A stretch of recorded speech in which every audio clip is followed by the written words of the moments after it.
Hello, welcome back. It's Fred in the Shed. A while ago I did a video review on these little Retevis 628B handheld PMR legal radios. Very impressed with these radios, with the build quality and the range. And I did say I would do a follow-up video concerning the programming software if you go ahead and you purchase the programming cable. So that's what I'm going to do on this Just video. Before we get too far into this, I have made these programming software type videos before, so I know how it goes. I just want to say I do not work for Retevis. I'm not on their payroll. I'm not part of their software support team. They do have support on their website. If you have a problem trying to get these radios to program, I'm sure if you drop them an email, they'll get back to you. They're very, very, very helpful. Let me just quickly show you how I've programmed my radio through the software, which I think it works better this way. This is the standard radio that you get out of the box. It's absolutely fine, but it does have key beeps, which I'm not a great fan of. So when you switch it on, get that 3-tone bleep, and then when you touch the buttons, yeah, 1, 2, 3, 2. Every time you touch the buttons for the volume, you get that sort of bleep, yeah, like that. You get that bleep tone. So what I've done on my radio is I've gone into the software and I've turned those off. So when I turn it on now, 5, you just get the channel number. I've also changed the order in which the buttons work. You've got these left and right buttons on the standard radio. When you first press these, they adjust the volume. I've turned that round, so now these are channel buttons. 6, 7, 8, 9. And then to go into the volume, you now press the center button, and then you can turn the volume up and down. Again, you don't get that annoying key bleep tone. Same thing when you switch the radio off, just hold the button down, the radio then goes silent. You haven't got that massive loud key bleep. There are other functions that you can alter in the programming software, and we'll be looking at those now. First things first, before you get anywhere near programming this radio, you're going to need to get yourself the programming cable. It doesn't come supplied with the box. You can buy this on the Retevis website. I'll try and find a link directly to this cable. I'll put it on. I think it's about $7 or $8, so just over £5. It's not expensive. Has the Kenwood socket this end that plugs into the radio, and on this end you have a USB and a little sort of plastic shroud here. This does contain a programming chip, and this is what we need for the radio to work. These look very similar to the Bofung cables that some of you might have if you're into radios. I haven't actually tried a Bofung programming cable, but I suspect as it's Kenwood compatible, it'll probably work just fine.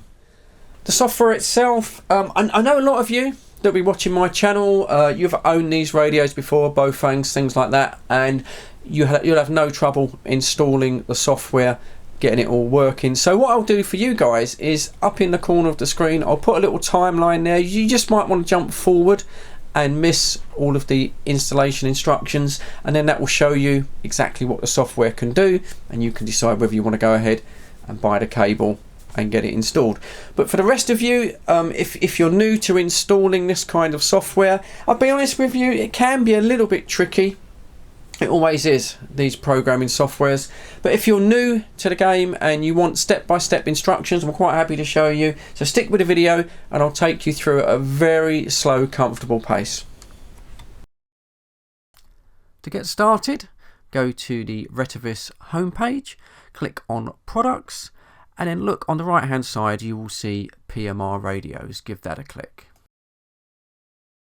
First radio on the list is the one we're interested in, the 628B, so open up that. Next page to open is the top right hand corner. You'll see where it says support. Click on that. On this page you've got two options. You've got the owner's manual, nice and clear in PDF format, and then you've got firmware and software, and that's the bit we're interested in. The first thing we need to do is to install a driver to get the cable talking to the radio, then talking to the computer. So where it says USB universal driver, just click the arrow to the right hand side. That'll start the download. It's very quick and it should only take a few seconds.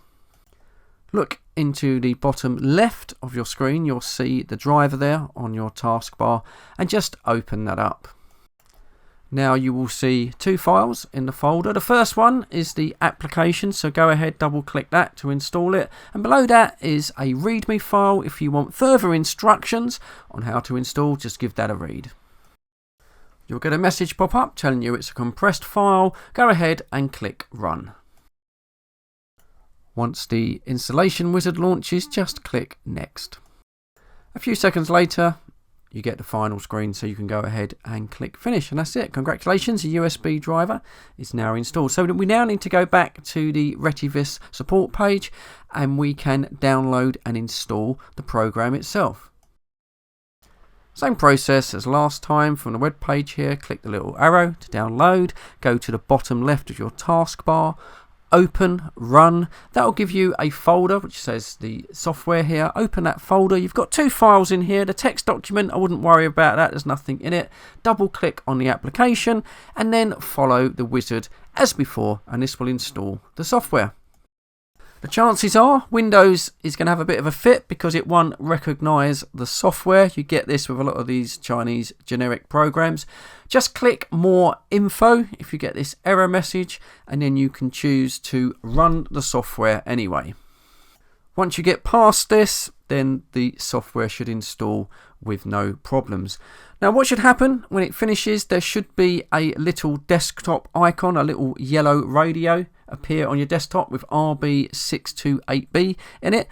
This didn't happen on mine for some reason. If this doesn't happen, just go down to your taskbar, search RB628B in the taskbar, and you can find the application that way. What I did at this stage was, and I'd recommend you do the same, is I did a restart on my PC, and then the little desktop icon did appear. We can now go ahead and look at the software for the first time.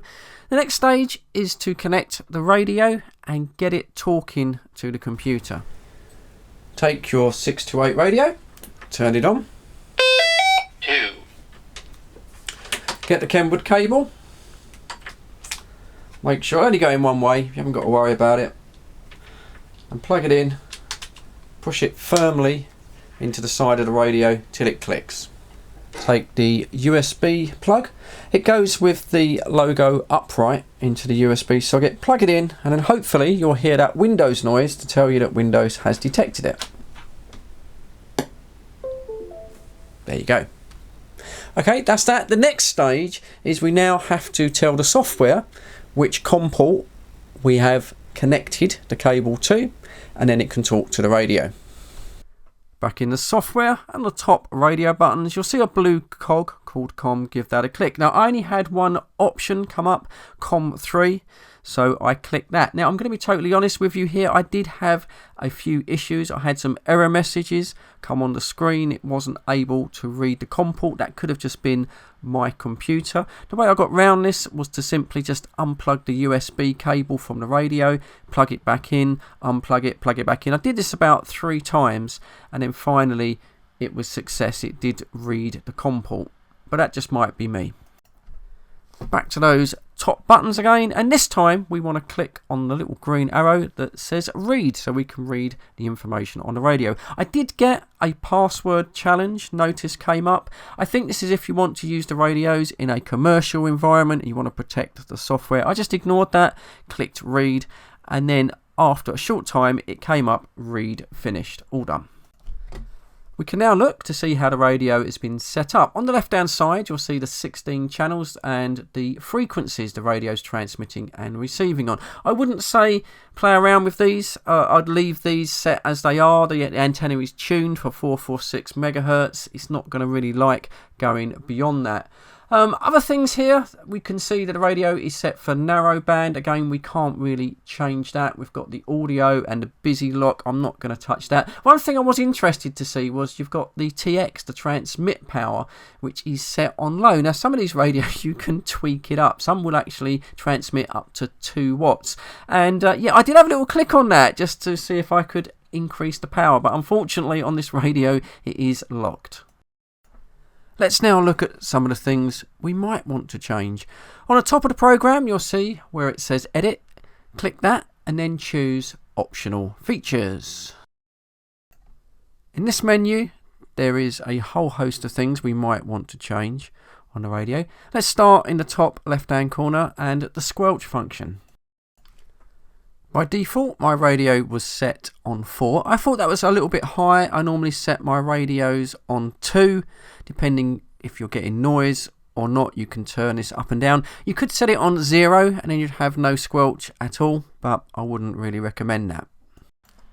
Below the squelch is a timeout function setting. This is often referred to as a TOT on radios, and it simply sets the maximum amount of time in seconds that you can transmit for before the radio cuts out. It's just a battery saving option.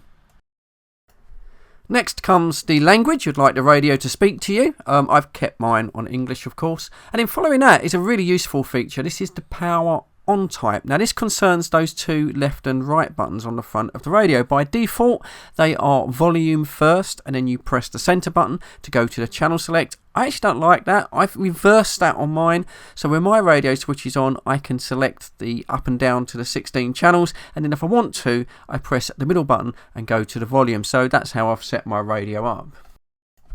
Next we have the battery save feature. This puts the radio into standby after around 10 seconds. I can't see any point of turning that off, but what I can see the point of turning off are those really annoying key bleeps. At least I think they're annoying anyway. The option is there to switch those key bleeps on and off.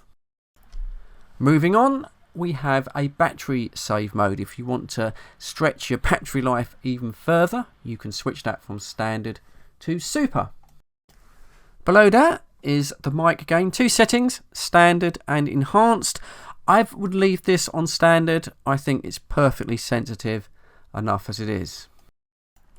And then we've got the volume and the channel, which we read from the radio. This will work with the key lock feature. You can set the channel and the volume and then activate the key lock, and then the operator will not be able to change anything. Next are the settings for the Vox feature. What is Vox? Well, this is voice activated transmit. The idea being it's like hands-free. When you speak into the microphone, the radio will automatically transmit, and when you stop speaking, it will stop transmitting. And there's a delay function here and a sensitivity which you can play around with to get it right. Quite useful if you're maybe going to use the radio whilst you're driving. Finally, there is a key set option. This is for the left and right arrow buttons on the front of the radio. 1 monitors, 1 scans, and you can swap them around vice versa.